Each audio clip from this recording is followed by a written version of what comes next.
Hello student, आज class 10th के math का चैप्टर 2 का मोस्ट इम्पोर्टेंट टॉपिक डिस्कस करने वाले हैं। Let's start chapter 2। चैप्टर 2 का नाम है बहुपद। अगर बहुपद का शून्य विच्छेद किया जाए तो हो जाएगा बहु प्लस पद। बहु मतलब होता है बहुत और पद मतलब होता है टुकड़ा। टुकड़ा वो भी किस क्या केक का टुकड़ा या फिर किसी और चीज़ का टुकड़ा। टुकड़ा ऐसे चीज़ का होना चाहिए जिसमें कि चढ़ हो अचढ़ हो, जिसके बीच कुछ न कुछ ऑपरेशन हो। अब चढ़ किसे कहते हैं? जिसका मान बदले उसे चढ़ कहते हैं और जिसका मान ना बदले उसे क्या कहते हैं? अचढ़ कहते हैं। उसे अचढ़ कहते हैं और उसके बीच कुछ न कुछ ऑपरेशन हुआ रहेगा, जैसे कि प्लस माइनस इंटू ETC। जैसे x plus y equal to 10 है। x प्लस वाई के जगह पे अगर हम 5 प्लस 5 कर दें तो 10 होगा। 2 प्लस 8 करें तो भी 10 होगा। तो x और y जो होता है चढ़, कुछ भी मान इसका हम बदल के लगा सकते हैं, लेकिन 10 के मान को नहीं बदल सकते हैं। 10 क्योंकि अचड़ है, अचड़ का मान नहीं बदलता है। अब आता है कुछ न कुछ पावर रहता है। पावर को हिंदी में घात बोलते हैं। पावर को क्या आप लोग समझते हैं? आइए हम समझाते हैं। जैसे कि कोई ड्रिंक करता है तो वो एक बोतल चढ़ाता है तो लगता है कि जितना उसका पहले शक्ति है उसका 2 गुना हो गया है। 2 बोतल चढ़ाता है तो उसके शक्ति का 2 गुना हो जाता है। तो इसी प्रकार से जैसे कि 2 पर पावर 2 है तो इसका भी शक्ति 2 गुना हो गया, इसलिए इसका 2 बार गुना हो गया है। और अगर 2 पर पावर 3 दे देंगे तो इसका शक्ति 3 गुना हो जाएगा, तो 2 का 3 बार गुना कर देंगे तो यही हो जाता है पावर। पावर मतलब होता है किसी भी चीज़ पर जितना पावर होगा उतना उसका गुना किया जाएगा। अब आता है बहुपद के घात के आधार पर बहुपद के प्रकार। घात के आधार पर बहुपद के प्रकार जो है वो 3 प्रकार है। पहला है एक घातीय बहुपद। घात 1 के बहुपद को एक घातीय बहुपद कहते हैं। जैसे कि यहाँ देखिए 2x प्लस 3। 2x प्लस 3 के पावर में नहीं कुछ है तो 1 है, अर्थात इसके घात में क्या है? 1 है, इसलिए इसे एक घातीय बहुपद कहते हैं। एक घातीय बहुपद का एक और नाम है जिसे कि रैखिक बहुपद कहते हैं। जब कोई प्यारा हो जाता है तो उसका दूसरा नाम भी रख देते हैं ना प्यार से, तो उसका एक और नाम है रैखिक बहुपद। क्या नाम है? रैखिक बहुपद। दूसरा है द्विघातीय बहुपद। घात 2 वाले बहुपद को द्विघातीय बहुपद कहते हैं। इसमें देखिए 2x स्क्वायर प्लस 3, इसमें जो है स्क्वायर अर्थात 2 है। 2 ये क्या है? बहुपद का घात है। इसमें कितने घात हैं? तो पावर 2 है, तो जितने पावर हो जाते हैं उतने उसके घात हो जाते हैं। बहुपद का घात, बहुपद का उच्चतम घात को बहुपद का घात कहते हैं। यहाँ पर एक बहुपद है 3x power to the 4 plus 2x cube plus 5x square plus 2। इसमें सबसे बड़ा पावर कौन सा है? तो वो 4 है, तो 4 ही के क्या हो गया? बहुपद का घात हो गया। इसमें देखिए 2x cube plus 2x power to the 5 plus 3x power to the 4 plus 2x square plus 2, इसमें सबसे बड़ा घात क्या है? तो वो है 5। इसे बहुपद का घात कहते हैं। अब आता है बहुपद का गुणांक। बहुपद का गुणांक जैसे कि यहाँ है 2x स्क्वायर प्लस 5x, तो यहाँ x का गुणांक 5 मतलब किस चीज़ से गुना किया है उसे ही गुणांक कहते हैं। और x स्क्वायर का गुणांक जो है 2 है, तो यहाँ पर x स्क्वायर का गुणांक क्या हो गया? 2 हो गया। अब शून्यक, x का वह मान जिसको लगाने पर पूरा बहुपद का मान शून्य हो जाए, इसे शून्यक या मूल, इसे इंग्लिश में जीरोज या फिर रूट कहते हैं।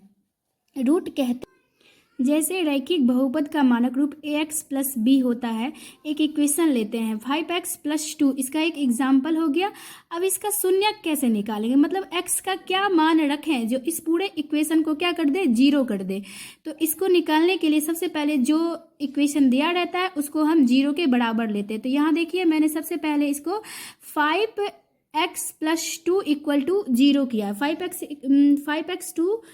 5x प्लस 2 इक्वल टू 0 किया है। उसके बाद जो है प्लस x का मान निकाला। जिसका मान निकालना होता है उसको अकेला करते हैं, एक एक करके इसको बराबर के इस साइड भेज रहे हैं। जैसे कि ये प्लस 2 है, बराबर के इस साइड गया तो ये -2 हो गया।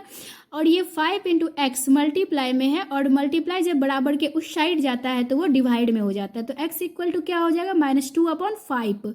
तो ये x का मान निकल गया। अब x के मान को इस इक्वेशन में सेट करने पर देखेंगे कि x का पूरा इस x का मान रखने पर क्या पूरा समीकरण का मान 0 आ रहा है। 0 आ रहा है तो वह शून्य हो जाएगा। अगर शून्य नहीं आ रहा है तो 5x प्लस 2 में जो है x का मान रखेंगे। अभी हमने x का मान क्या निकाला है, तो x का मान जो है -2/5 निकल गया है। अब इस मान को जो है समीकरण में सेट करेंगे।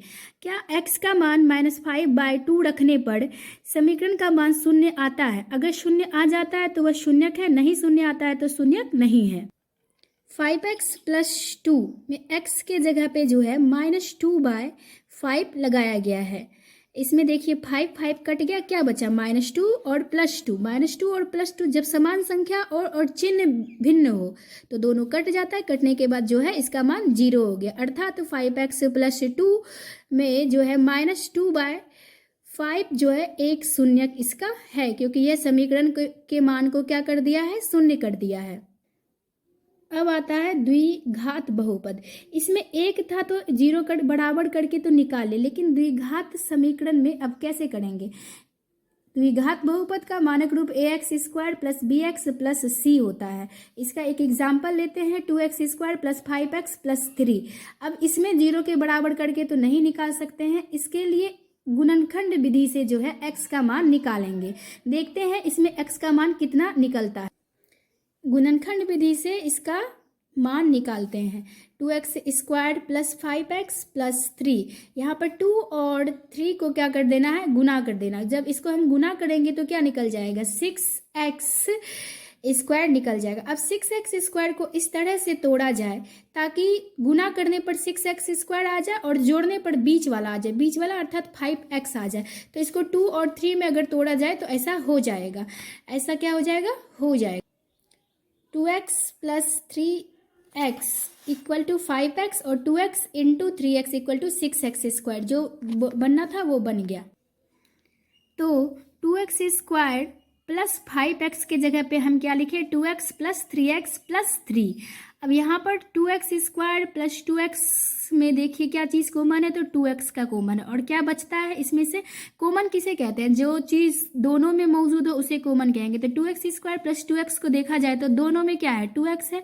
2x का कॉमन ले लेंगे तो क्या बच जाएगा, x प्लस 1 बच जाएगा। और इधर 3x प्लस 3 में दोनों में क्या है, तो 3 है। 3 को कॉमन लेने पर x प्लस 1 बच जाएगा। और गुणनखंड सही होगा तब जब ये ब्रैकेट वाला दोनों चीज़ सेम हो जाएगा। देखिए यहाँ पर भी x प्लस 1 है और यहाँ पर भी x प्लस 1 है, इसलिए गुणनखंड ये सही है। और जो बाहर बाहर लिखा है उसको एक डब्बा में और जो अंदर में है दोनों में से एक ठो ले लेंगे। 2x प्लस 3 हो जाएगा और ये x प्लस 1 हो जाएगा। अब शून्यक निकालने के लिए रैखिक समीकरण में क्या करते थे, जो भी बहुपद दिया रहता था उसको हम 0 के बराबर करते थे। तो 2x प्लस 3 इक्वल टू 0 और यहाँ से जो है 2x प्लस 3 इक्वल टू 0 किया। हमको x का मान चाहिए, x का मान चाहिए, इसलिए इसको अकेला करेंगे। तो +3 को बराबर के उस साइड भेज देंगे तो क्या हो जाएगा, -3। और ये दोनों मल्टीप्लाई में